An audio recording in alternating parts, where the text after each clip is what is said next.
Hello, everybody. Oh, apologies for being slightly late. Welcome to today's Post-Mortem. We are going to be obviously discussing the unfortunate circumstances last night for Manchester City, ultimately knocked out of Champions League. We're just putting some socks on. Exciting times. I know. If only I had a foot cam, then, oh, if I had a foot cam, then I'd open an OnlyFans. But you know what I mean. I'm just putting some socks on. Don't worry about that. We're going to be discussing the game. We're going to be discussing the reaction to said game. We're going to be discussing potentially the impact it may or may not have on the remainder of the season. We're going to be discussing our feelings as well, to be fair, about the results in the context of what happened last season, and sort of like maybe like the bigger picture as well.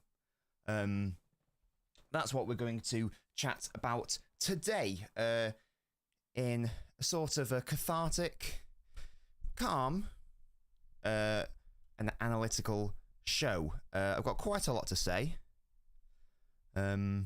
So let's just get straight to it, shall we? But if you are watching, please leave a like. If you're watching, you'll be here. Please leave a like on the video once you come in, and get your comments coming in, because this will be a back and forth discussion. Hello, Mr. Happy, who says, hold me.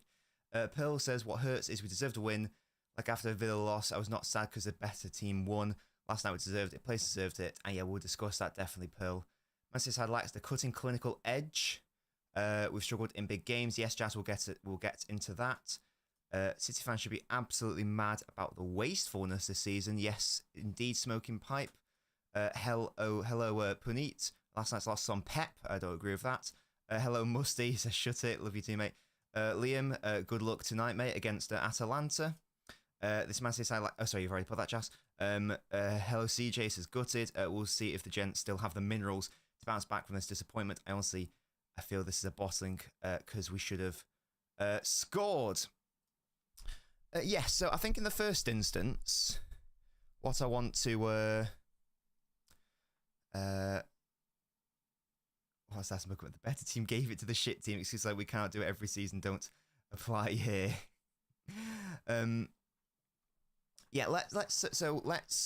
I think the first thing I want to talk about is, what is the first thing I want to talk about? Do I want to talk about the reaction to the loss, or maybe how I feel about it? I think maybe I'll talk initially. We will get into the game. Don't worry. But I guess I will initially just start by saying how, I talked about this on the stream. I think I even talked about it in the Touchline Talk Show beforehand. I'm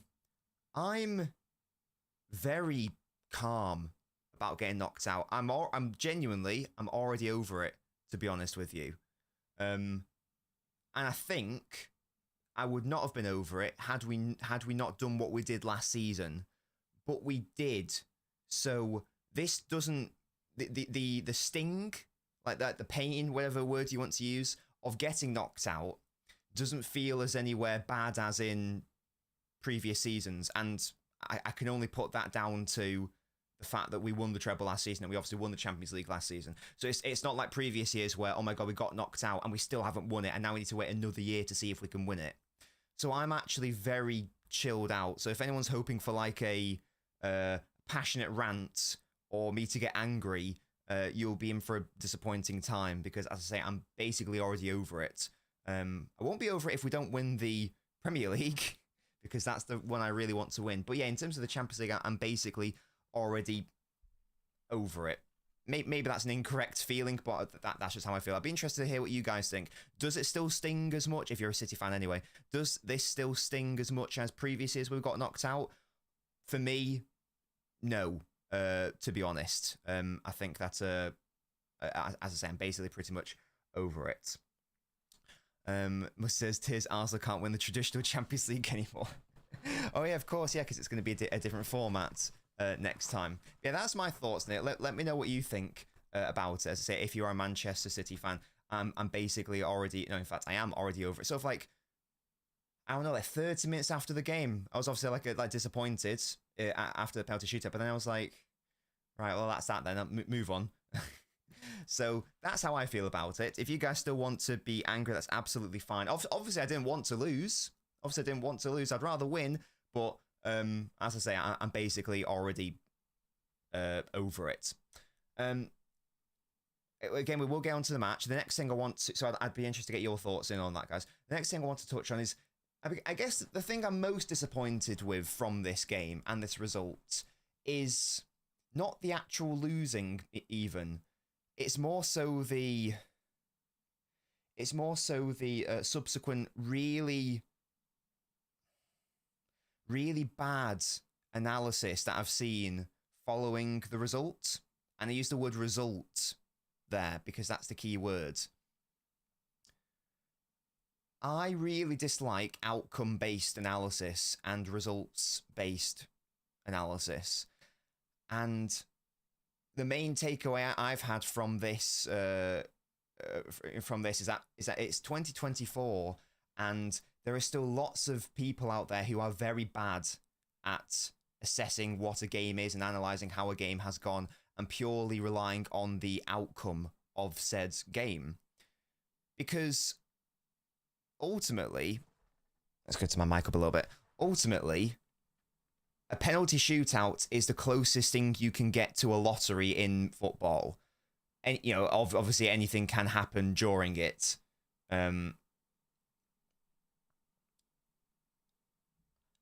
So if people are assessing their conclusion, if they're basing their conclusion off the results of a penalty shootout, then that is genuinely concerning about I would suggest their mental faculty in respect of analysis. I've seen so many people out there talking about how Real Madrid were brilliant defensively and they came with a plan and they executed it to perfection. And this, I guess, is a really good segue into the game. Real Madrid were not good, guys. I'm very sorry to say. I hope that doesn't come across as ignorant, but Real Madrid were not good yesterday. People are talking about this brilliant defensive display, and I even saw one. I think it was like a Real Madrid aggregator account. I can't recall exactly the one, saying something like Real Madrid studied Arsenal against at the Etihad. And Akash, if we're trying to have a mature conversation here, so if you're going to use language and hyperbolic sentiment like cry more, if you do that again, I'll ask a moderator to time you out, please. We're trying to have a civil discourse here. You have been warned, Akash. Just an FYI.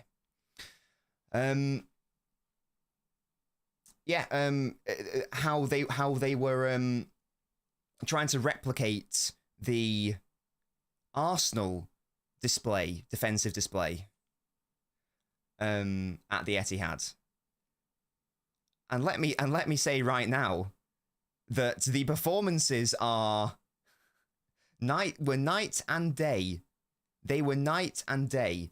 Arsenal came to the Etihad, and whether you think it was the correct decision or wrong, whether you think it was the correct decision or not in terms of that approach, the reality is that is maybe the best defensive display I've seen at the Etihad. And it was incredibly impressive how Arsenal snuffed us out entirely. Unless I'm misremembering, can't really think of any chances that City had in that game.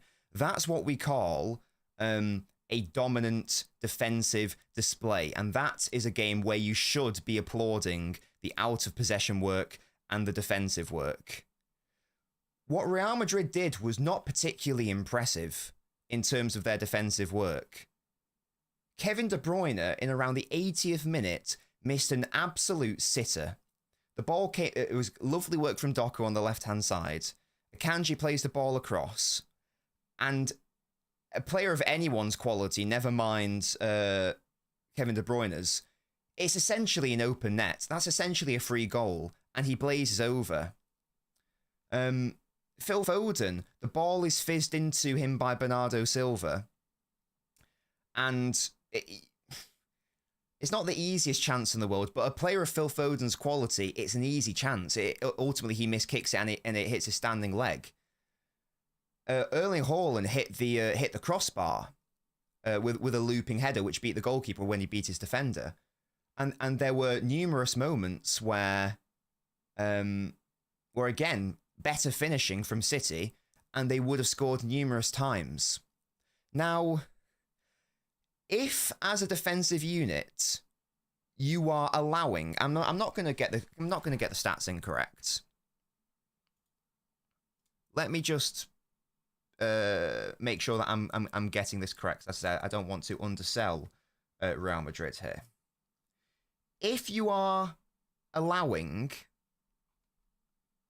33 shots in the game, 9 of which are on target, and you allow an XG of almost 3, you have not defended well. What has happened is the opposition has not taken their chances. So we can talk about the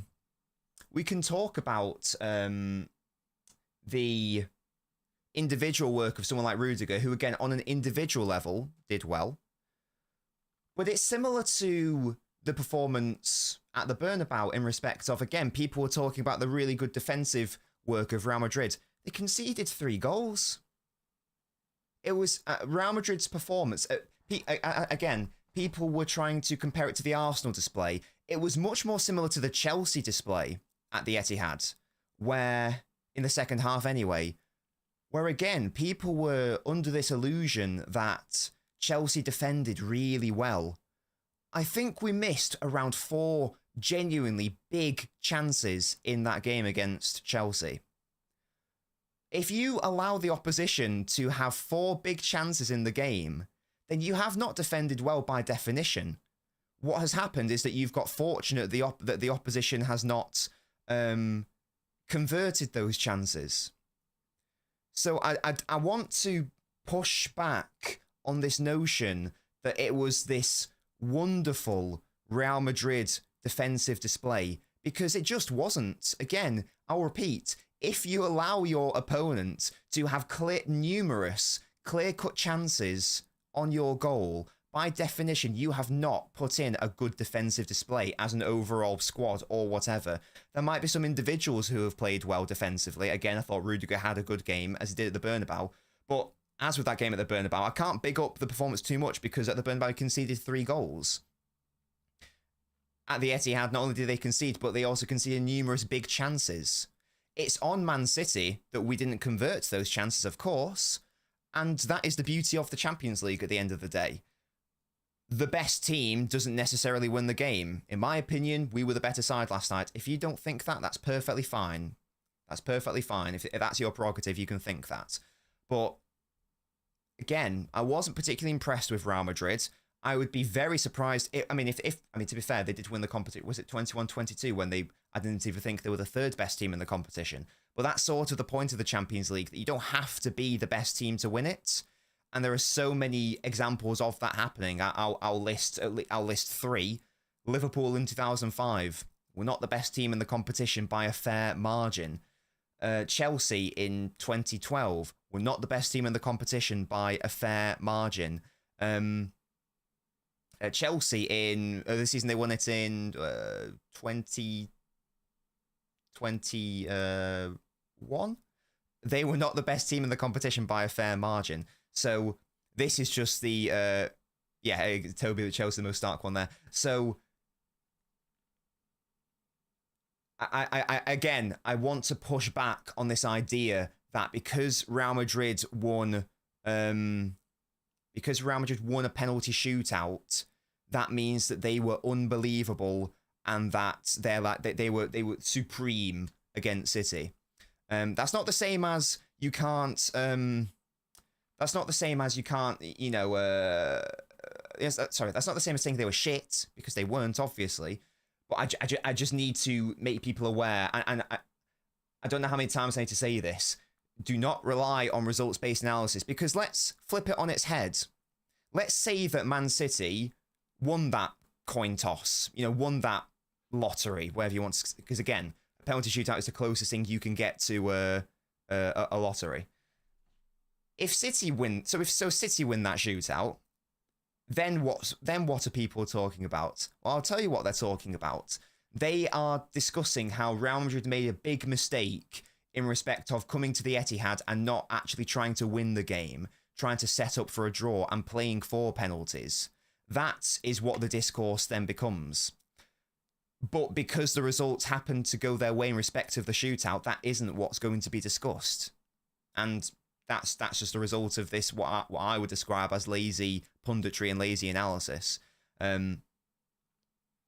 Because, again, if we're hopefully all in agreement that a penalty shootout is the closest thing to the lottery, I'm not saying it is absolutely a lottery, but it's as much as a 50-50 as it can be in football, then it must not be used as genuine weight in respect of any analysis. In the same way that this is a bit of a side, a segue. When Argentina won the World Cup, most recently, and they won it on a shootout, had France won that coin toss, had France won that lottery, people would probably be saying Mbappe should have won the Ballon d'Or. But that in itself is evidence of this, as I say, lazy punditry. If you're basing your Ballon d'Or winner off a lottery, then there is something inherently wrong with the way you're viewing football. So, again, before we get onto the actual game itself, I just want to push back on that. Again, it was much more to do with City's missed chances than it was to do with this brilliant defensive display. Because, again, if you concede chances, if you concede numerous big chances, the main one being that Kevin De Bruyne one, I'm sorry, you have not defended well across the game. You have gotten fortunate that the other team has not taken their big chances. You've not impacted them in terms of them not taking their chance. So that's like my summation on the feelings and the sort of like the again, in my opinion, lazy punditry that's come out of it. We'll get into the game specifically now. Let me just see if I can catch up on the chat as much as I can. Superbia, yeah, in case you don't know, that means Pride and Battle. That's Man City's thing. Again, we'll get on to how City performed. Pet mistake, Foden on the wing, Bernard in the middle. Yeah, we'll get into that, Louis. Don't you worry. Should have taken those chances. Yes, 100%. It's like when United came to Anfield, had 33 shots against them, and said it was a masterclass. Absolutely. Typical wasteful City. Yeah, and that's also why the thumbnail is typical City, because that's been the story of our season. We have been very, very wasteful. Please discuss Hall and he needs to get better. Yes, I definitely agree on that. What's Man City's field tilt? I think it was like, I don't know, it was very high. It was like 90% or something like that. There's little excuse for poor set pieces by a giant team like City, not acceptable free kicks. Penalty shootouts are vital to win trophies. But again, spoke about, you see my point that at the end of the day, it is a lottery. Hello, Connor. I agree City with a better side, but I think Madrid win it now. And they might do, because again, I think Inter Milan were one of the best teams in the competition. And again, Atletico Madrid are not a better team than Inter Milan. But who knocked out Inter Milan? It was Atletico Madrid. So maybe. It's going to be hard to see that a player from City won't win the Ballon d'Or. Yeah, I guess that's maybe one of the more disappointing things. That's one of the more disappointing things that we're obviously not going to see that. One of the German clubs win, says Pearl. Real Madrid is far superior. The big club football is deserve to win. Brilliant. Yeah, I've seen a lot of that narrative. Interesting. I'd love it if Dortmund could win it. I don't think they've won it since the 90s, so that would be, or was it the 80s? I can't remember when they last won it, but there we go. Madrid did well defensively, not a masterclass, but good. So they have many chances. Well, I've named at least two. The De Bruyne one, which was the most clear-cut chance of the entire game. And then the Phil Foden one. There were numerous chances that City had. Again, City hitting the crossbar. There were numerous chances, which again were not dealt with by Real Madrid. That's why, again, I'm pushing back on this idea that it was this brilliant masterclass. Chelsea lost Champions League final due to Cole not sticking to their tactical plan. What is that, Toby? I don't even know what that is. Why are we sitting so entitled? I saw many of us slamming Madrid for playing a low block. You had 33 shots, only scored once. We should take the blame. I'm not blaming Madrid, Lorenzo. I don't know if that's reference to me. Real Madrid are perfectly entitled to play however they want. There's no right or wrong way to play football. But again, I would repeat that had that lottery been flipped on its head, then there would have been a massive inquest into Ancelotti and Real Madrid and in terms of how they set up. Because if you set up to go to penalties, then you are, by definition, accepting a lottery. Disappointed with Kevin in front of goal. He scored, yeah, indeed, formidable Centurions. Ataf says, we were not clinical enough yet, and that has been the story of the season. I saw a couple of times on Twitter from big accounts. Jude Bellingham ran 15 kilometres in the match, and he said he was tired at the end. He ran 50 kilometres, wasn't even in the top 5, and Bellingham was very poor across both legs, it must be said. I don't know why Pep's not adapted us to low blocks, especially because teams are seeing that it's working. We're slow on the count. But again, I would argue that it did work because we created the chances, we just didn't take them. So I would actually argue that for the most part, it did work. Thank you so much for the super chat, deluded Chelsea fan, hashtag football wars. You're better, but I'm happy it went in extra time. Indeed, thank you so much, matey, for that super chat. Really generous. Thank you so much for your support, deluded. 16 corners. Yeah, we'll have a chat about the corners. It is sat the set piece coach. Big up to you, Daniel. The whole run and break and playing Grealish was as bright and urgent as our attack got. And it was such a shame that Grealish didn't play that ball back across. Because I think that it was a tricky ball, but Haaland would have been in. DC Phone's reaction, he was gutted. If he won the Champions League, he was in 100% Pearl, 100%. Why did they say Real Madrid got fortunate? Well, fortunate in that City missed at least 2 or 3 big chances. I would suggest that I would personally reason that if a team, if my team was playing another team and that other team missed 2 chances where they should have scored, I would suggest that I got fortunate. Unless you force them to make that miss, unless you force the error. If the opposition has made some unforced errors, which should have been goals, I would personally suggest that that is the definition of being fortunate. I don't quite know how else to... If you can't understand that concept, I don't quite know what to say, I'll be honest. Yeah, Daniel summarizes it perfectly there. What's the solution to Haaland? Our attack problem, falling can't be maximised. What then? Yeah, we'll get onto that, I think. Bellingham PR is crazy. Yeah, I don't know where that's coming. Again, I doubt we're seeing that if the shootout goes the other way. But this is what I mean about outcome analysis. And Nitin says this on the board. When you go from Gundo to Kovacic, they set up for failure. They failed big time. No planning how to make this team competitive again. I mean, to be fair, Nitin, we are currently top of the Premier League. So to say, and again, in my opinion, we were the better side last night. So to say we're not competitive, I'm not sure I can agree with that. Difference between this side compared to Centurions. In general, what I will say is that the issues that we've had this season, I don't think were really on display last night in terms of the squad building. The issues on display last night that we have seen across the season were certainly in respect of the poor finishing. But outside of that, we gave up very few chances. Sadly, Walker made an individual error for the Real Madrid goal, but that's a shame. But I actually thought Kyle Walker was very good throughout the rest of the second half and extra time, so I'm not going to have a go at him for that. But in terms of like why we've been struggling in the league generally, we all know the reason. It's because the lineups have been a bit odd and the squad isn't in an ideal situation, which should be remedied come the summer. Penalties a disaster. The new Bernardo would go middle. Well, apparently, like I saw that, and this is why. And this is like again why it's such a lottery. I'm sure I read something like the Real Madrid goalkeeper said something like we had to take a risk and we chose to take that risk on Bernardo Silva, i.e. staying down the middle.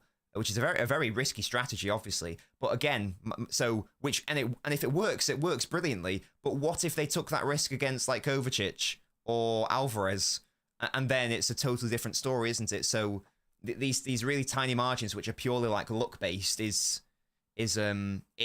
hard to argue with. Does that make sense?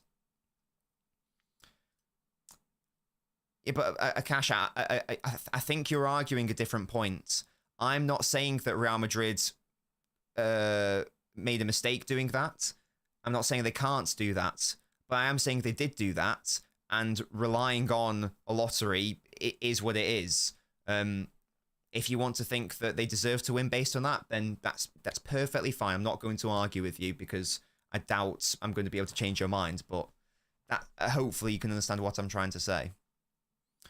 Corners, free kick, woeful indeed. Rudiger had a great chance. Well, it was a half chance from an incredibly tight angle from a centre half on his weak foot. So no, Ferrata, that's not true. That's not true. Oh God, Toby, what is this? Chelsea vs United. Chelsea's backroom staff saw Van der Sar always dove the same side of the foot. The penalty taker took. Chelsea planned to shoot across their body instead. Other players that stepped up were right-footed. So went left, but Cole, who's left-footed, didn't do as told. Oh, silly boy, silly boy. It needs to be a better finish. This is Ayushi. I totally agree. I totally agree with that. Shut up, Liam.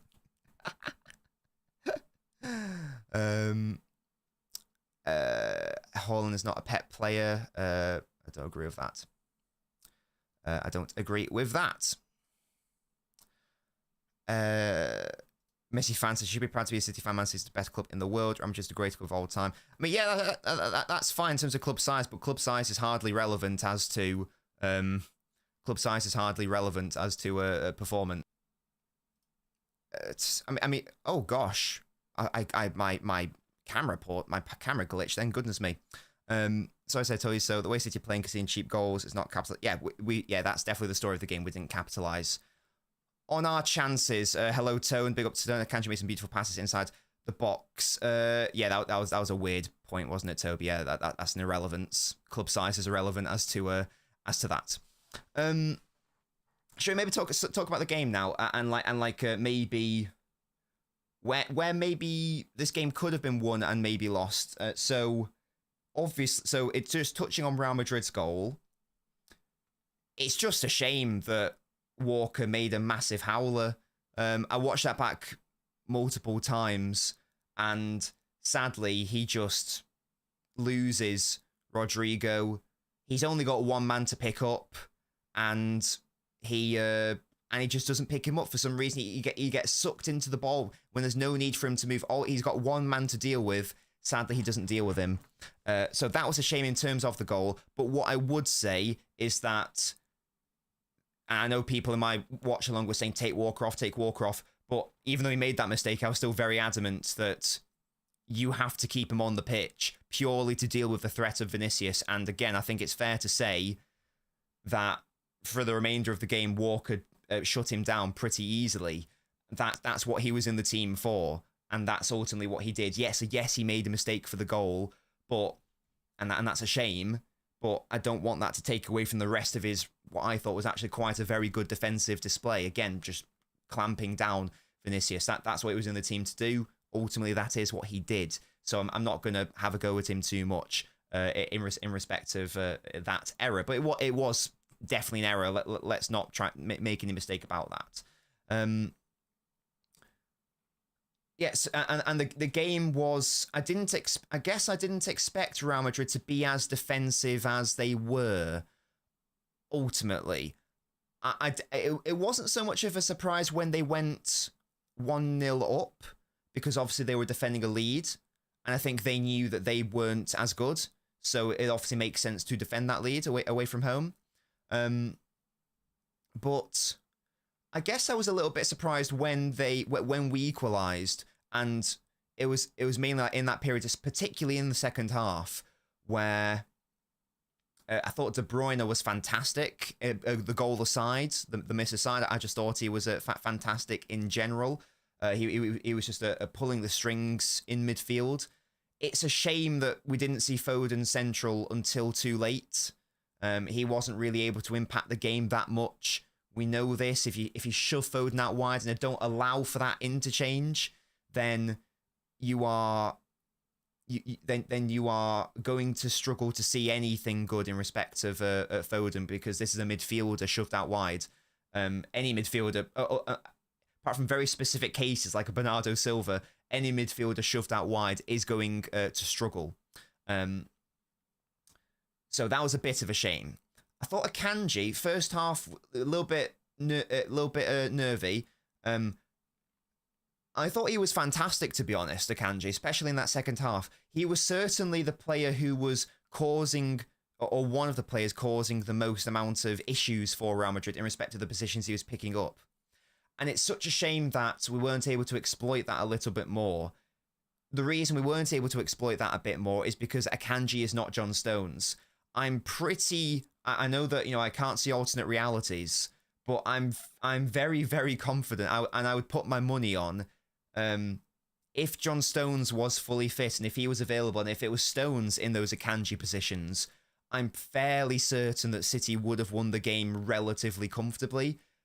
Because again, Akanji was getting into so many good positions, but because he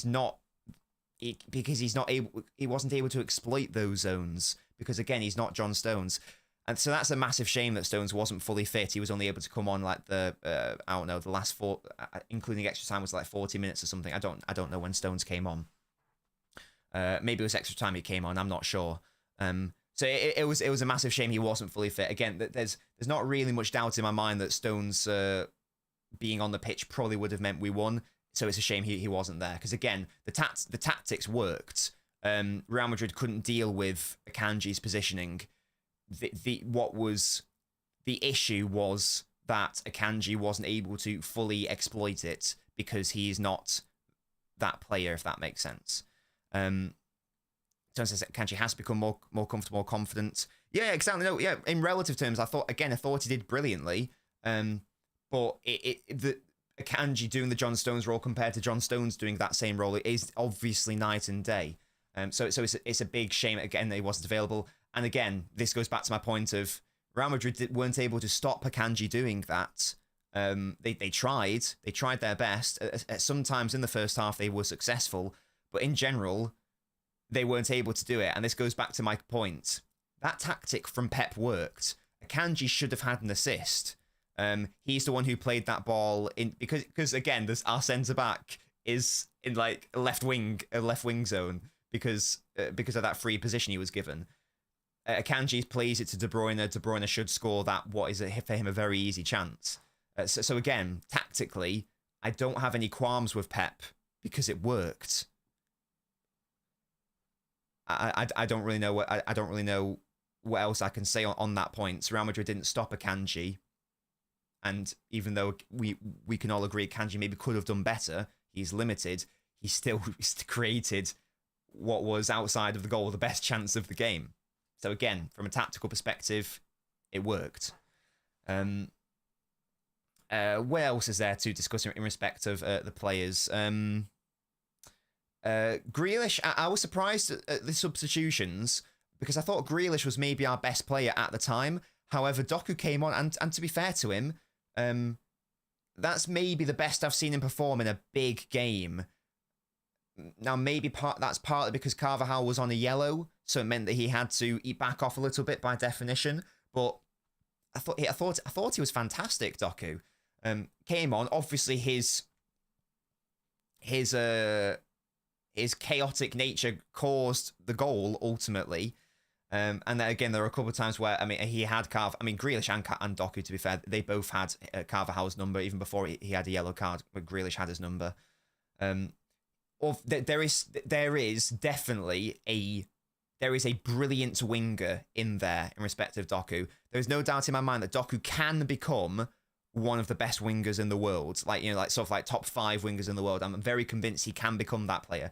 Still lots to his game he needs to improve. Still rushing a lot in terms of his action. Still doing too much sometimes, giving the ball away needlessly. But I was happy with his performance when he came on. I was happier with Foden when he was moved to the middle, and to be fair, we actually played with Foden De Bruyne in the middle from, I think it was from around like the 75th minute onwards, something like that. We weren't really too, because again, Real Madrid were not a threat when they had the ball. So we were just able to set up how we wanted to out of possession. So the fact that Pep did it in that big game is really, I'm really hopeful that maybe we can see it a lot for the remainder of this season. And hopefully that's worked on in like, training sessions in the summer.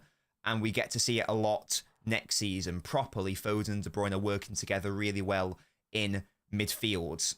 Again, Foden, I think, should have got a goal, but it happened to hit his standing foot. He just didn't get the swing right. And again, that came from him being in a central position. So once again, for me, that change worked.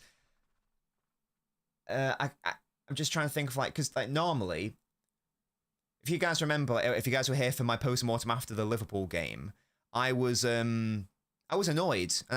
Angry is not the right word, but I was annoyed. I was upset, rattled, whatever term you want to use, because I didn't agree with the lineup and I didn't agree with the changes. I thought Pep got it horribly wrong, etc., etc. But I can't really criticize Pep. I think people can say maybe Foden should be moved. Maybe Foden should have been moved to the centre a bit earlier. Maybe that's the one gripe you'd have. But I don't think you can do that initially against Real Madrid. You need to at least see how the game's going to go first of all. Again, maybe it could have been done earlier. But given the clear injury situation with John Stones, playing Akanji there was the correct one. Ultimately, playing Ruben Diaz was the correct decision as well. I thought he was brilliant. Yesterday. That's one of the best games I've actually seen him play, on an individual defensive level. I thought he was fantastic. Walker we've touched on. Rodri, again, a little bit disappointed in Rodri. I think he's going through a bad phase right now. He's going through a bad spell for his standards. He wasn't terrible yesterday. He wasn't bad, but for his standards, he was poor. Go on, LB Ray. Thank you so much, LB. Love that from you. You beautiful little man. And I don't know what I'm trying to say there. You beautiful man. Thank you so much. Rodri's tired, says Formidable Centuries. I tell you, I've been talking for a while, so I'll catch up on the chat here. We'll see what's been said. Rausch did the same thing Arsenal did. It was so weird to see them be so anti-football. Well, they tried to do the same thing, Tone, but again, I would reason that. Again, they didn't.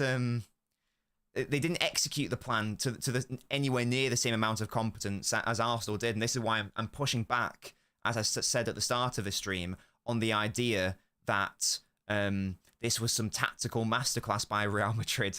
Because, indeed, here we go. Madrid getting credit for a tactical masterclass is pissing me off. They had nothing going forward and missed so many chances. Yeah, Zeno, that's basically my thoughts on it as well. There's nothing wrong with defending. I'm not saying not saying that it was wrong for them to defend. They could obviously entitled to play however they want. I'm not a football elitist. I have my preferred way to play. I have my preferred way to watch football. But I'm not going to be an elitist and say that there is a correct way to play football. You can play it however you want. But ultimately, they relied on penalties. The tactical strategy, ultimately, I think, was wrong. Because I think that any strategy which relies on going to penalties, unless there's this chasm between the two sides, I ultimately think that is an incorrect tactical decision. Shout out to everyone who's just joining, guys. 1 second, you fraudsters. There we go. Shout out to everyone who has joined. If you are new, please make sure to subscribe to the channel. If you are new or even not new, please make sure to leave a like on the video. We currently have over 200 people watching. If you could please leave a like. We're not even at 150 likes. That is shambolic, guys. Come on. Let's get us up to 150. Thank you very much, guys. Come on. Get them up, get them up, get them up. If you do it for me, I will stop asking. I was going to say this, actually, and this is a really good point by Herbal, again, in my opinion. If you replay that game like 100 times over, I'm fairly certain Man City win it like 95 times out of 100. And this is why, again, I'm trying to push back on this idea that it was this brilliant game plan by Real Madrid. Because quite frankly, I don't think it was. If you want to disagree, calm. But I will question your aptitude. I can do that too. I should probably do that, to be fair, Tim. Heavily overhauled. I don't think it'll be heavily overhauled at all. But it will definitely bring in, like, I don't know, like 3-ish players, I think. I think that would be the case. Yeah, so we've touched on we've touched on, like, my feelings on the game, how I genuinely don't, like, feel upset about it, given the context of last season. We've touched on, like, this weird outcome-based analysis of the game and we've pushed back on the notion that it was brilliant from Real Madrid, so hopefully we've put that to bed. So I've been quite positive on City. Now let's maybe talk about, like, more so the negatives from a City perspective. We've covered the missed chances because City should have done better. De Bruyne should have done better in around the 80th minute. Phil Foden should have done better. Haaland should have done better. There was another chance. I think there was a chance which fell to. There was one from Grealish where he just hit it so centrally and had so much time to go left or right. And indeed, there was a Foden one where he had so much time he just ended up hitting it in the ground and tame. They should have done better in terms of their finishing. We know that. That's absolutely fine. Amar, thank you so much for the super chat. But I cannot agree with that statement. Haaland is not a donkey. He is one of the best strikers in the world. I'm very happy you are not in charge of our transfers, because there's no world in which I want to sell him, nor a world in which we will sell him this summer. No world. But I'm now bold. And thank you so much, Sains, for another super chat. I feel gutted. PS, hit the like button. Big up to you, Sains Silver. Thank you so much for that. And again, thank you for making me bald. I'm curious, what do you think of Bernardo yesterday? I thought he looked a lot better when he went out to the right. I will say that. He was causing a lot of issues for Mendy, I think, off that right-hand side. In the middle, he sometimes gets a little bit lost nowadays in the midfield. Even though he's a midfielder who can play on the right, I think nowadays, in this system anyway, he's actually probably better suited on that right wing. So that's probably my take on the Bernardo Silva situation. My main gripe probably with the game, again, from a City perspective, outside of the missed chances, is these set pieces are bad. I'm just going to double check. We had 18 corners in the game. 18. That is a staggering amount of corners. I can't remember us doing anything from any of those corners. If anyone can remember any half chance we had from a corner, please let me know.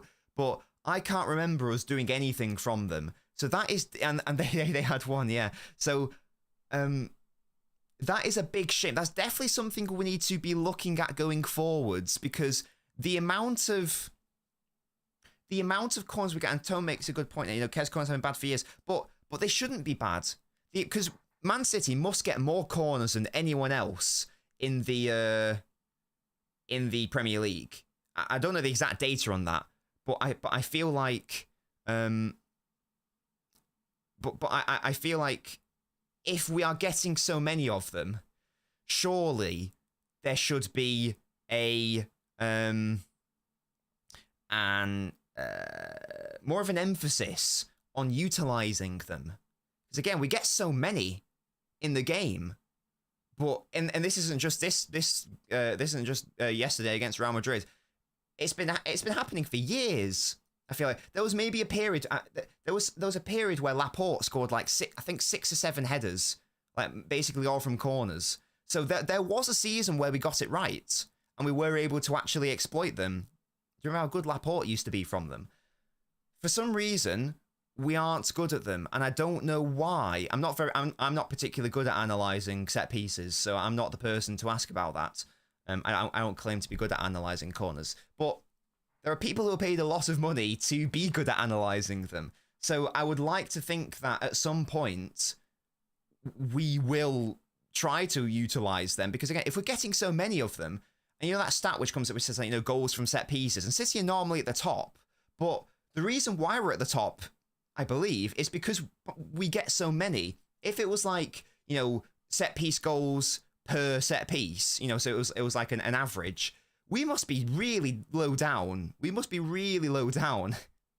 And it's not even like we've got tiny it's not like even like it's like, you know, the Centurion season where most of our players are short. We've got players like Haaland and Rodri and Diaz and Ake and Gvardiol, the Kanji, even Jack Grealish is good in the air. Even De Bruyne is a good physical player. It just seems a missed opportunity and a little bit weird that we're not actually able to utilize them. And again, so you think of all those players who are good aerially and are tall and are strong. Now think of the players who we've got who are good at crossing the ball, or who should be anyway. De Bruyne is maybe the best crosser of the ball in the world, but for some reason he can't do it from corners. Phil Foden is very good in respect of crossing, but he can't do it from corners. It's just a very unusual situation. And it just seems like such an obvious thing that we would be able to exploit. Because set corners, you can just work on it on the training ground.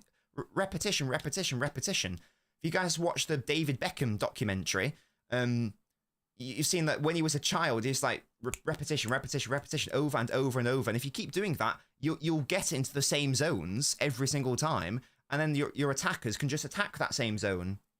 And if you attack it well, there's not much the defense can do. So yeah, it's a very weird thing. Con says every corner was on top of Lunin, so they definitely highlighted it. Yeah, but the execution just clearly wasn't there. I mean, there was one moment where he like De Bruyne had, I don't know if he was like trying to go for goal, but it did force a save from Lunin. But that's a very low probability effort to go in. How many times do you score from a corner? Yoshiko scored against City from corner, but never looks threatening for City. Bring back Laporte, I reckon.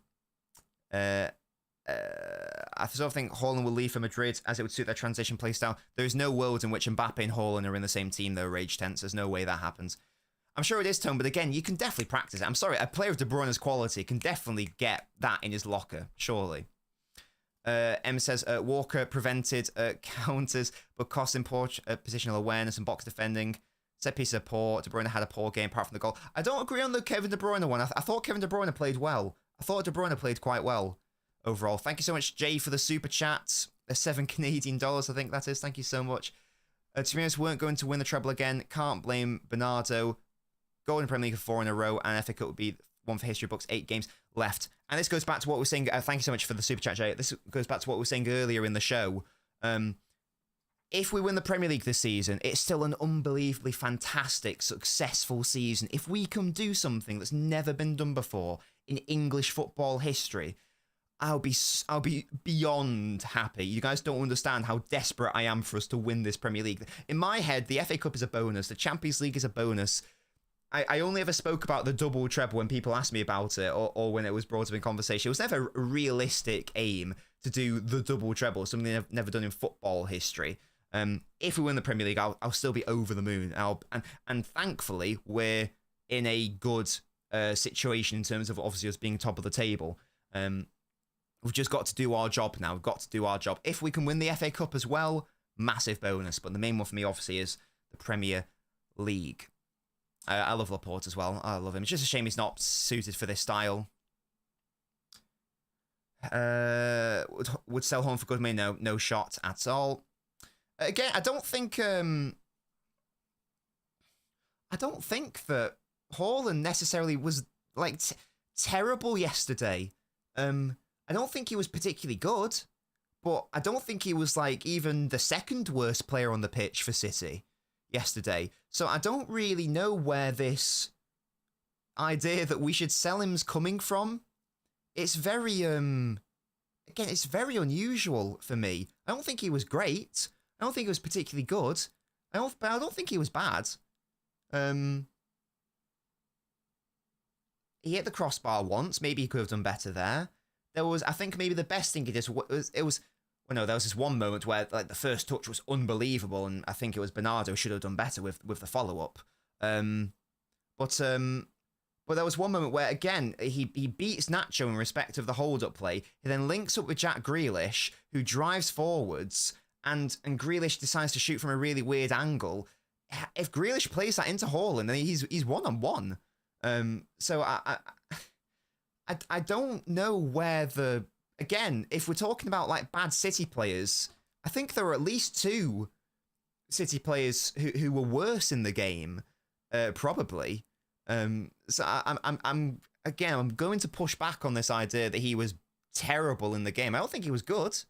I'd say that you know if you were doing like a player ratings or whatever, what is like 5 like particularly average, like 5 or 6 whatever, and you could have a separate argument of Will, mate, we've got to have a conversation and think about your analytical skills, because Ruben Diaz was imperious and unbelievable. Is this a wind-up? Is this a wind-up? Because Ruben Diaz was unbelievable. I really hope that's a wind-up, Will. I really hope so. Oh, you're such a rat, Will. I hate you so much. See, at least I'm not the only one. See, because sarcasm doesn't translate through text, William. No, I didn't mean to air you, Will. I just need to catch up on the chat. No, but Will, should I tell you the reason why I believed you? Is because I remember the Champions League final when we won it, and you said Ruben Diaz wasn't that good. And I was like... And you were being serious. And I was like, wait, what? He was brilliant. He's maybe the best player. So that's also why I was inclined to believe it. Yeah, he's a dirty Middlesbrough fan, the swine. How long do you think De Bruyne can play for, says Arthur. If there's any like other specific things you want me to touch on, guys, get your comments in now. The point of these shows is it is interactive. You don't have to do a super chat for me to engage with you lads. I'm not airing anyone, by the way. It's just there's quite a lot of chatters going on here. And in fact, there's over 200 people. And we're still not at 150 likes. Only 126. Not good enough, guys. Come on. Get it up here. Get it up here. Get it up here. Smash the like button now with your fist. Yeah? Don't do that. You might break your phone / computer. Yeah, how long do you think De Bruyne can play for? There is a world where De Bruyne can like easily play until he's like the age of Modric and beyond. Because De Bruyne has definitely got it in his locker to do like what Paul Scholes did. Paul Scholes and Kevin De Bruyne can follow very similar paths. Not only are they both ginger, but Paul Scholes used to be a more dynamic, aggressive box-to-box midfielder. So around like 2008-ish, he was then converted into more of a deep-lying playmaker. So De Bruyne can do that. He can definitely do that. LB saying you love that from you, JB. What are your thoughts on the new... Shut up, Toby. The entire squad needs to be shipped. Right, okay, rage less of that. I thought Doku did really well when he came on. Probably his best big game performance I've seen. It's desperate to win the double treble, not necessarily for the trophies, but I thought Haaland was robbed. He absolutely was at BM, and it's such a shame. Chelsea will be difficult, and yeah, I mean, you could see, and this is why, this is why the title of this stream is Pride in Battle, because I'm not going to have a go at any of these players or the manager. I think they can, outside like missed chances. I see lots of people being very reactionary. I think basically everyone on that pitch can hold their head up high. I thought they were the better team, and they were absolutely shattered and knackered by the end of it. You could tell they just gave everything they had. Like they just couldn't run anymore. That's partly due to fixture congestion, of course, but also it's like how like exhausting the game must have been going to extra time. I've no idea what the situation is going to be like on Saturday, because they're going to be absolutely destroyed. How much do you think Pep rotate? Oh yeah, that's a good question, Connor. I actually don't know the answer. When do we play Brighton? Because I think that's next Premier League game. If there's quite a big gap between the Saturday game, the FA Cup, and then the Brighton game, I reckon he just full sends it against Chelsea. Obviously, Ortega. I feel like Ortega will play. Maybe Doku will start. Maybe like Alvarez will play instead of Haaland. But I still see it being like an incredibly strong team. Incredibly strong. Kevin will retire at City. I hope you're right, Pearl. Selling Hall and things coming from the young ones. Yeah, I don't understand where that's coming from, Simon. I think it's a very reactionary response. Is how I would describe it, Simon. No, we don't want Cancelo. We don't want Cancelo. Etihad in the mud. Not sure about that one. Rodri's unbeaten record is still intact, by the way, as is Man City's in Europe, because we didn't lose the game. It was a draw. So that's something.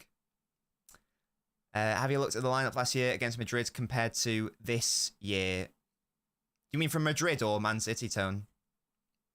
There's no need to rotate, just go all out. If the players are fit, then the players are fit. If they can play, then I want them to be able to play. I think there's a relatively big gap in between the Saturday game and whoever is up next for us. It might be like a Thursday game or something. I might be wrong. Semi-final could be rough, says Brett. Yes, our players are going to be quite tired. It's not ideal. It's not ideal, but this is. If you're a good team, you've got to deal with being in a lot of competitions. There's a 4-day gap, so there you go. So we can have a relatively decent rest there. Rogers P-roll at the keeper in the end won me £16. Big up to you, Will. Oh yeah, and I told it's just there was another big chance I totally forgot about, like the near, like the off the line from Nacho, like it's just a bit more pace on that, and it's in the back of the net. That was another massive chance. Play Stones at Luton, but bench him against Madrid also questionable. Says Widya, yeah, I don't know what the fitness situation is, but it's a massive shame. JB says we should have won. I agree that I'm not making an excuse. I agree. City should have won. We should have finished our chances. Ultimately, we didn't. What I was saying earlier was more so I want to push against. Thank you, M, for that super chat. I think it's 100 rupees. Thank you so much. Question needs to be asked about Pep's coaching and tactics, inverting Akanji again in midfield, expecting different results. But it looked like that was a necessity, to be fair, M, because John Stones not being fully available. And as we discussed earlier, yes, Akanji wasn't as good as Stones, but Akanji caused them so many problems. Real Madrid could not deal with Akanji's positioning. He should have got an assist. Could he have done better? Maybe, but that's, for me, that was Akanji's best performance in the John Stones role. He's never going to be as good as Stones in that respect. But I'm going to give Akanji a lot of credit. And this is what I was saying before. I think if Stones started, we probably would have won. So it's a bit of a shame. But even that being said, tactically, it worked. He should have got an assist. Pep, this is why I don't agree. And I've been a big critic of Pep this season, by the way. But I'm not going to blindly criticize him if I think that he makes the right calls. He got it right yesterday. Again, the tactic worked. Akanji should have got an assist. But De Bruyne blazed over. So it's, I think Brett summarised it here perfectly. I think Pep coached a win.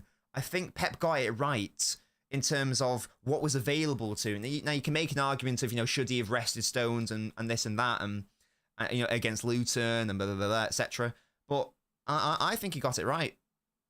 And I'll repeat, you replay that game however many times. I'm sorry, but Man City win it the vast majority of the times. So the tactics were correct for me. From a coach's perspective, all the coach can do is set up their team in the best way and give them the best possible chance of winning the game. For me, that's what Pep did. Stones didn't even play against Leeds. Oh, well, there you go. I don't know what that person was saying then. Got smoked. Okay, Daniel. Thoughts on Pep saying Haaland De Bruyne asked to be subbed off before the shootout? Well, apparently they were absolutely shattered, so I can't really blame them. They played a lot of football, so I can't really blame them. Also coming off injuries a few weeks ago, so I'm not gonna criticize them for that, to be honest. The only criticism I'll make or point to make was perhaps Doku and Alvarez should have been on the pitch earlier. Yeah, well, the Doku one's interesting because I didn't expect Doku to do that well when he came on. Obviously, in hindsight, you'd bring him on earlier, but I don't think anyone could have predicted. I don't think anyone could have predicted Doku to do as well as he did. First time Madrid counter was dangerous. They're always going to score in that first half. Again, what counterattacks did they do in that first half which Walker didn't just snuff out? Am I being stupid? I'm really trying to think. There was one where Walker pushed up really high, but then City got their players back and like Valverde lashed it from like 30 yards. I don't know if I agree with that, Will, to be honest. Kanji's a lot closer to some people give him credit for. I mean, it was fantastic. Again, for me, it's what am I trying to say? It was his best performance for me. If Docker was this good in his first season, and that's what I'm saying, Evans, he was so good when he came on, and he has been good this season, especially considering it's his first season. He's only going to get better. So I was really happy with the performance. Hello, Evie. Oh, Evie was crying outside my door. Hello. Oh, Mrs. Nobbins, you've closed the door too much. Thank you. There we go. I'm seeing around fans say they're rooting for Madrid because they don't care about City. It is funny when other fans have to live vicariously through other clubs. I will say that much. It was a mauling in the second half. Yeah, I mean, the second half was obviously a lot better, for sure. Rage Tense, I'm hoping this is a joke. What is happening here? Not good enough, says JB. I think this is... Not gonna lie, guys. I think this is very... You can say the finishing wasn't good. But okay, JB. What wasn't good enough? I will agree with you the finishing wasn't good enough. But... Genuinely, what else wasn't good enough in that game? Outside of the finishing, which I agree with, wasn't good enough. De Bruyne should have scored. Foden should have scored. Grealish should have scored. Maybe Haaland should have scored. But outside of that, I don't know what wasn't good enough. Yeah, that's why I'm saying the stuff. I can't think of anything. But yeah, Bernardo's pen. Okay, the first I tweeted about this. The first thing to say is that you should never be blaming a penalty taker who misses a penalty in a shootout. First of all, that player has been brave enough to put their hand up and step up and have the balls to take a penalty when it matters most. So I think that's something we need to address. The second thing to say is that it is on the rest of the team to win the game in regulation time. And in the 90 minutes or the 120 minutes. You can't blame a penalty. You can't blame someone for missing a penalty in a shootout, which, as we've discussed, is as close to being a lottery as possible. The third thing to say is that it is pure luck that Lunin, whatever he's called, opted to go down the middle. Because he even said, like, he came out in an interview afterwards and said, we opted to take a risk in that moment, and we happened to choose Bernardo Silva. I think I'm paraphrasing, but that was like essentially the quote. So then it becomes, you know, what if they chose to take that risk against Alvarez's penalty or Kovacic's penalty, and then he dives in that moment and then he goes down the middle and it's fine. That happens every time. The only thing that was weird about the penalty was there wasn't too much power in it. But either way, if he stays down the middle, he stays down the middle. He's probably going to save it. So I don't like people blaming our penalty takers. I don't like people blaming that Bernardo decision. Hindsight's a thing. And at the time, I was obviously frustrated live. And I'm sure I said, what you're doing. But ultimately, again, you can't blame penalty takers for missing a penalty. The rest of the game is there. I loved how Ederson took it, by the way, because Pep Guardiola's gone on record saying that Ederson's apparently our best taker. So I'm happy that we got to see it. There is also mentality, Elder, but it is as close to being a 50-50 in a lottery as much as it can be. That's sort of the point. Is basically a lottery. Pens are a disaster, JB. Yeah, but again, you're not really. I'm still waiting, JB, on like what you don't think was good enough. What's that? The finishing and the outcome. But JB, you've proven my point. If City win that coin toss, if City win that lottery, then you are saying it is good enough. Do you see what I mean? This is why I don't like outcome results based analysis. Wonder who we're buying in the summer, says Ernest. We'll definitely be getting an 8-6. We're definitely getting Paquetá, hopefully. We're probably getting another winger. We might be, depending on what happens with Walker, we might be getting another defender. Those things, hopefully we're getting an offensive fullback. People who know about the situation have confirmed as such that it's going to be a big window. People who have connections. I'm not someone who has connections, by the way. I'm someone who knows someone who has connections. I don't have any connections. Bernardo's probably going to go Amar.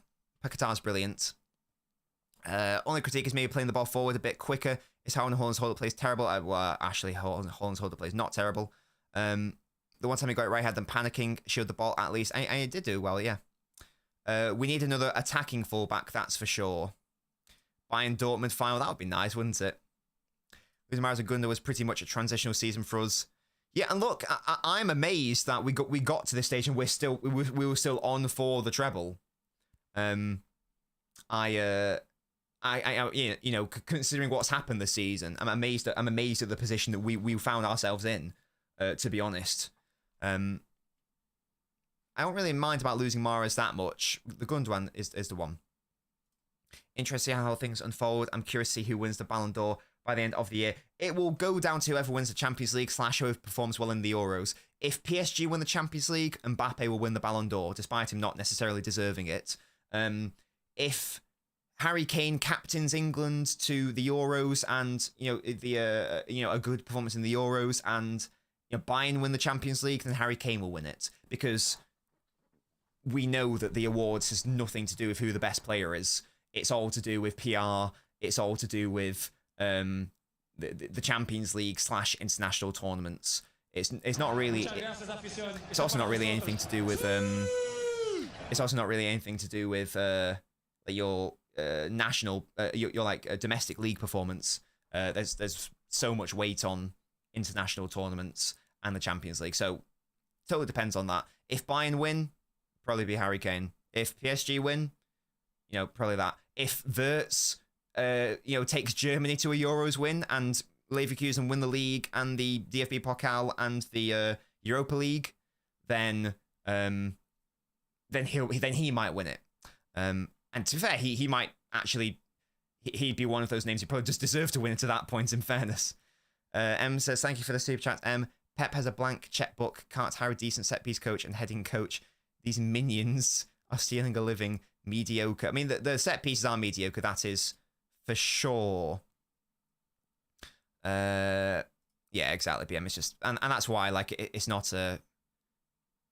It shouldn't really be taken that seriously, because it is ultimately just like a PR competition at the end of the day. In most circumstances, it seems. Sometimes, like, the best player wins it. I'm not saying they don't, but there's far too much popularity and PR involved. No, that's Fraudiola, mate. That is Fraudiola. Guys, we've got over 250 people watching. Get me to 200 likes, please. Come on. Up. 200 likes. 45 more. I know we can do it. With some of the corners constantly went for the ball to the back post, even when it wasn't working. Yeah, and that was like a clear strategy that we would get to our left, the right-hand side of Real Madrid's goal, and we would like chip it. We would chip it. Yeah, but I want 200 now, mostly. We would chip it over the keeper with like a floating cross. We tried that like about 5 or 6 times, and it never worked. There was clearly a strategy there, but obviously it didn't work out in the end. Can't get it out of my head. This is when you realise how much in love you are with the club, says Jim. Yeah, 100%. Thankfully, I saw us win the treble last season, so I'm basically already over it. Have the quality of chances dropped off this season? Well, we're definitely worse than we were last season, 100%. A lot of that is to do with personnel issues.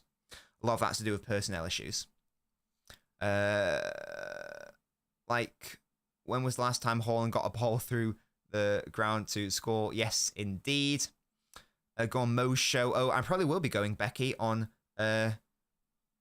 Monday, I imagine.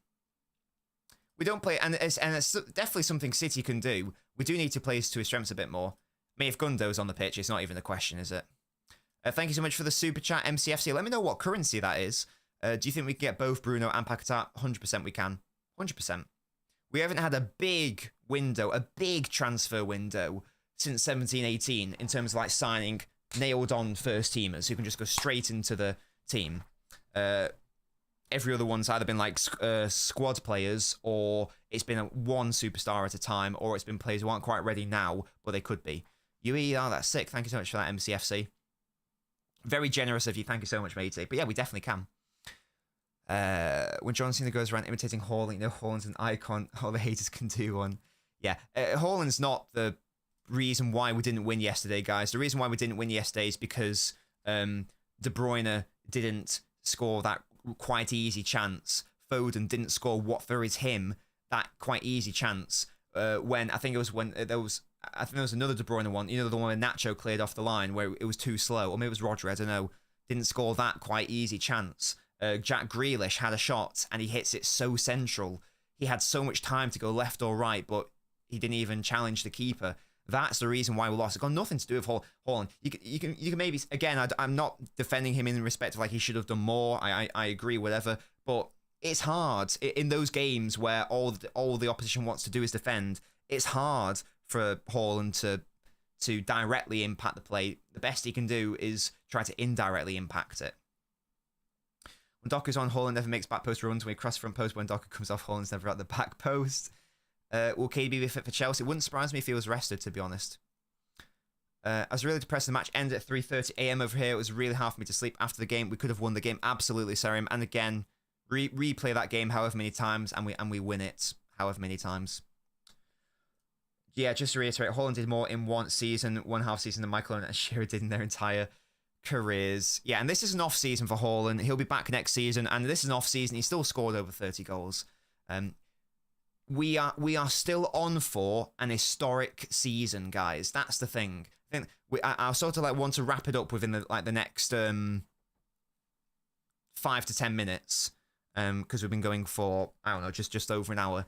We are still on for an historic season if we can win 4 in a row, something never done by any English side ever. We will still put ourselves into the history books. This still can be an incredibly successful season. So if you're upset about the result, that's fine, of course, but it's not the end of the world.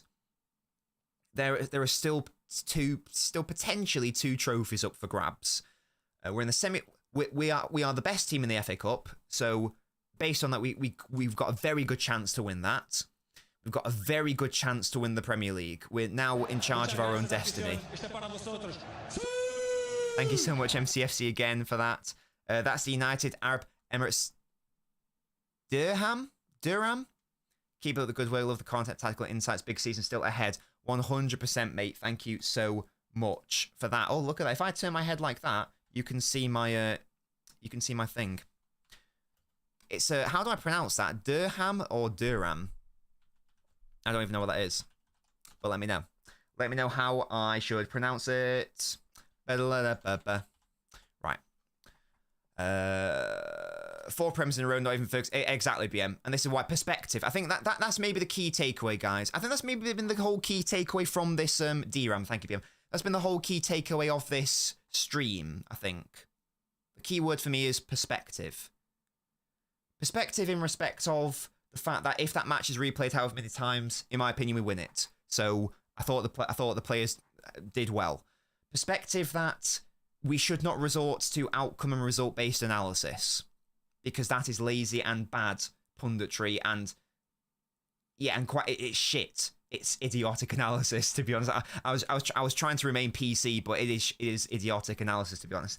Perspective in respect of we can still win the Premier League. We're still, as things stand, we are still on for a double. Is it likely we beat Chelsea on Saturday? Maybe not, given that, you know, the fact we've gone to extra time. Our players are going to be so tired. We haven't beat Chelsea this season. But Connor, yeah. We're all sad, but that's the point of being on top. And this is the thing. And if you are like a younger City fan, you've got to. I'm an old man, so I'm used to City being bad. So maybe it's easier for me. You've got to accept and just as a football fan in general, you can't win everything every single season. The treble last year was an unbelievable achievement. The sextuple that we did in that calendar year is a unique achievement for an English... Sorry, quintuple was a unique achievement for an English club. No, like, we are in the good times. So it's probably not going to get any better than this. It's very unlikely we ever do the treble again in our lifetimes. So we need to have that perspective, I think. It's okay to be upset. It's okay to be annoyed. But let's not go too far. Let's not resort to being angry. Let's not resort to... Especially in the context... I would be angry if we were shit. And we set up the team shit. But we didn't. We weren't shit, and we didn't play like shit, and we didn't tactically set up like shit. So yeah, perspective is the word. Just wasn't our day yesterday. Best team, in my opinion, didn't win. But again, the best team doesn't always win the Champions League. You can't win them all. This is the beauty of knockout football. This is why people like the Champions League, because it is interesting, it is exciting. The best team doesn't always win it. I'll repeat. That's why I would never value it as highly as the Premier League, because I would much rather be regarded as the best team rather than not. Because winning the Champions League doesn't inherently make you the best team, but winning your league title does. And hey, at least another English side isn't going to win it, so we don't have to deal with that. We don't have to deal with like the banter from rivals in that respect. If anyone is trying to banter City fans, you can always just say, right, but we did win the treble last season, so it's calm. And also, where are you in the Champions League right now?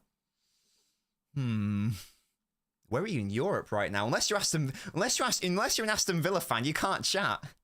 Because well, West Ham as well, I guess, but Liverpool are technically still in it. Who knows? Maybe they'll go through. Guys, hope you enjoy the stream. Thank you so much for joining me. I will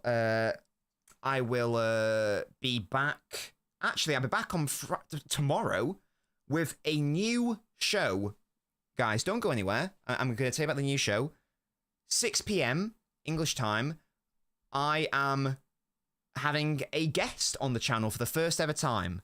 We are bringing on Tom Little, Liverpool fan, a very good Liverpool fan, very tactically switched on. We're going to be discussing Liverpool's tactics this season, what's gone right for him, what's gone right for Liverpool, what's gone wrong, and also Liverpool's Liverpool fans' perspective on City. We'll also have just a chat about City and Liverpool generally in the title race. But the main theme, guys, is we want your questions. I don't like it when... I understand it when panel shows are massive and they've got hundreds and hundreds of viewers and they can't realistically respond to everyone. But the point of these shows is I want them to be interactive and a conversation. So I need you guys to turn up, if you want to, obviously, and get involved in the conversation. If you've got questions for me, questions for Tom as an intelligent Liverpool fan as well, it's a really good opportunity to get your thoughts in, get your questions in. And in the future, we'll also have Connor on. Again, a really intelligent, tactically switched on Chelsea fan. So stay tuned for that. Rival Reality Check is the name of the show. Specifically, tomorrow, it's Little Knob. Tom Little and Nobbins. So again, make sure to join me for that, guys. Tomorrow, 6 p.m. It'll be a really good show. I hope, anyway. I haven't quite figured out what we're going to discuss specifically. It'll be quite casual. I say that's why I want you guys there for the conversation. Until then, guys, thank you so much for joining me. Don't be too upset. City is still currently on for the Premier League. If we don't win the Premier League, then I'll be upset.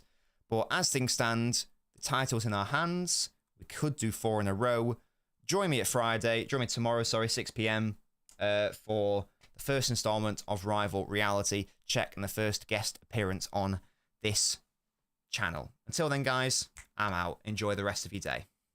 Goodbye.